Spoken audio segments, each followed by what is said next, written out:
Assalamualaikum warahmatullahi wabarakatuh. Saya atas nama Zulkifli akan menjelaskan tentang korupsi. Korupsi adalah suatu bentuk ketidakjujuran atau tindak pidana yang dilakukan oleh seseorang atau suatu organisasi yang dipercayakan dalam suatu jabatan, kekuasaan untuk memperoleh keuntungan yang haram atau penyalahgunaan kekuasaan untuk keuntungan pribadi seseorang. Wassalamualaikum warahmatullahi wabarakatuh. Assalamualaikum. Hai, perkenalkan nama saya Anggris Kisah Putri dengan NIM 202301011108. Kali ini saya akan membawakan materi tentang upaya-upaya pemberantasan korupsi. Untuk materinya, ikutin aku yuk. Korupsi sudah sering kita dengar, bukan? So, segala sesuatu yang berkaitan tentang korupsi adalah tindak pidana. Jadi, di sini saya akan menjelaskan tentang upaya-upaya pemberantasan korupsi. Upaya adalah segala suatu tindakan atau hal yang akan dilakukan. Sedangkan pemberantasan korupsi adalah serangkaian kegiatan untuk mencegah dan menanggulangi kegiatan korupsi.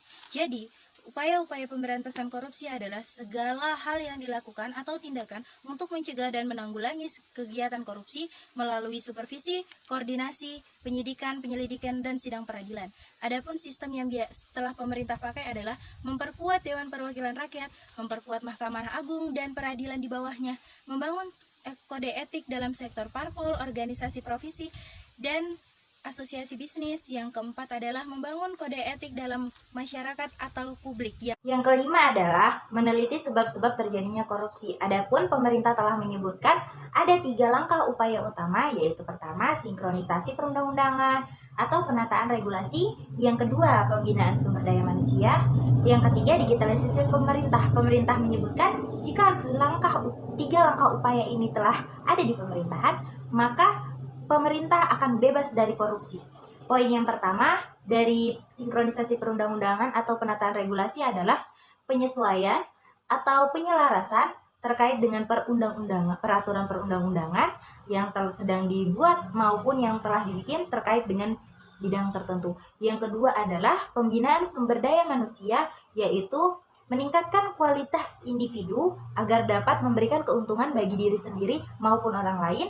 Yang digitalisasi pemerintahan ialah perubahan penyelenggaraan kegiatan tatap muka menjadi virtual, namun juga melibatkan perubahan pola pikir dan budaya kerja aparatur sipil negara atau ASN. Selain itu, layaknya Trisula yang memiliki 3 ujung, pemerintahan dalam pemberantasan korupsi memiliki 3 strategi utama, yaitu penindakan, pencegahan, pendidikan.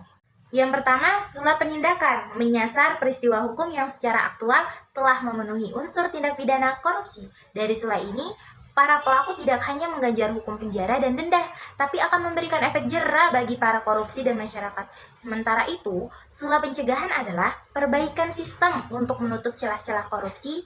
Juga sula pendidikan yang melengkapi dengan memberikan sosialisasi dan kampanye anti korupsi. Dan kita sebagai mahasiswa dapat bertindak dalam upaya pemberantasan korupsi, yaitu dengan memberikan pendidikan tentang bahayanya korupsi kepada masyarakat dan juga bisa menerapkan sikap anti korupsi di lingkungan keluarga.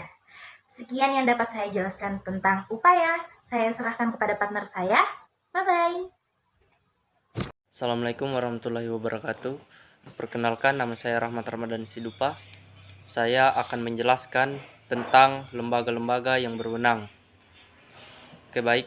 Di Indonesia, lembaga-lembaga yang berhak mengatur tindakan pidana korupsi terdiri dari 3 lembaga, yaitu 1. Kepolisian.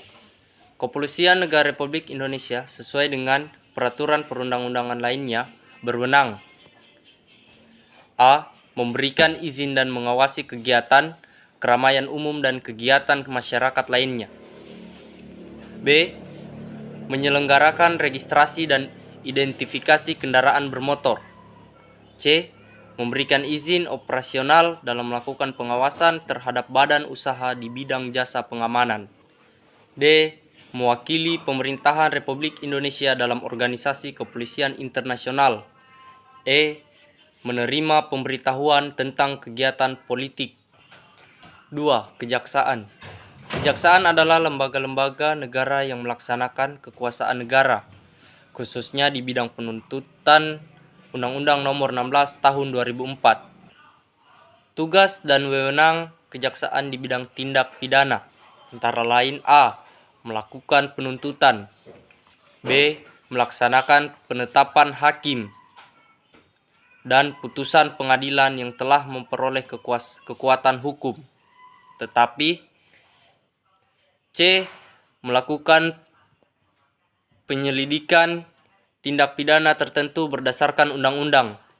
D. Melakukan pengawasan terhadap pelaksanaan putusan pidana bersyarat, putusan pidana pengawasan, dan keputusan lepas bersyarat.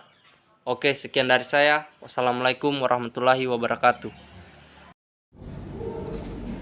3. KPK, Komisi Pemberantasan Korupsi. KPK adalah lembaga negara yang dalam melaksanakan tugas dan wewenangnya bersifat independen dan bebas dari pengaruh kekuasaan manapun. Undang-Undang Nomor 30 Tahun 2002. KPK dalam memberantas korupsi berdasarkan pada A. Kepastian hukum, B. Keterbukaan, C. Akuntabilitas, D. Kepentingan umum, dan D. Proporsionalitas.